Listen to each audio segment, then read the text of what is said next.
যশোরে পৃথক দুইটি অভিযানে 5.344 কেজি ওজনে 36 পিস স্বর্ণের বারসহ 3 জন পাচারকারীকে আটক করেছে বর্ডার গার্ড বাংলাদেশ বিজিবি সদস্যরা।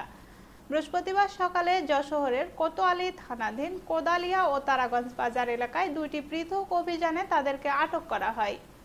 তারা হলেন মানিকগঞ্জ জেলার সিংড়াই উপজেলার আঙ্গারিয়া গ্রামের আকরাম হোসেনের ছেলে আশরাফুল ইসলাম সাজিদ, যশোর কোতোয়ালী থানাধীন লোন অফিসপাড়া বারান্দিপাড়া গ্রামের নূর মোহাম্মদের ছেলে জাহিদ হোসেন ও ঝিকরগাছা উপজেলার ফতেপুর গ্রামের আনন্দচন্দ্র দাসের ছেলে সুজন কুমার বাপ্পি।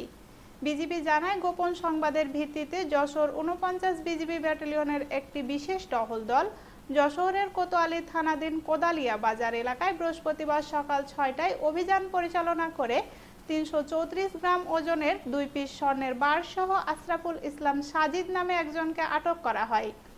অপরদিকে একই দিনে সকাল ৯:৩০টায় যশোর কোতোয়ালী থানাধীন তারাগঞ্জ বাজার এলাকায় বিজিবির অভিযানে ৪.৯০০ গ্রাম ওজনের ৩৪ পিস স্বর্ণের বারসহ জাহিদ হোসেন ও সুজন কুমার বাপ্পি নামে ২ জনকে আটক করা হয়েছে।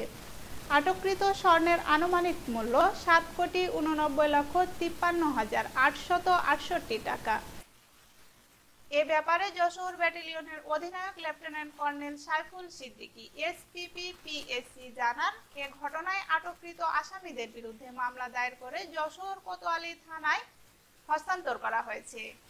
দীর্ঘদিন যাবৎ স্বর্ণ, রূপা, মাদক, অস্ত্র, ডলার, রুপি, হুন্ডি ও চোরাচালান মালামাল সহ পাচার চক্র আটকের নিমিত্তে সীমান্ত এলাকায় বিজিবির এ ধরনের অভিযানিক কার্যক্রম অব্যাহত থাকবে।